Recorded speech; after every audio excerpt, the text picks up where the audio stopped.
बाहेरच्या गावात आपल्या गावातल्या बाहेर नाव मोठं ठेवतील म्हणून ती उगाच कसं बस तरी रडते नाही का.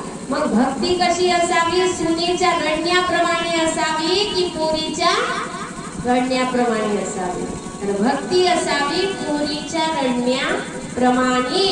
ज्या भक्तीमध्ये जिव्हाळा आहे, ज्या भक्तीमध्ये प्रेम आहे, कारण प्रेमाशिवाय भक्ती साध्यच होऊ शकत. गोपींनी भक्ती केली त्याच्यामध्ये प्रेम होतं. आपण भक्ती करतो ते प्रेम नाही, फक्त दिखावा.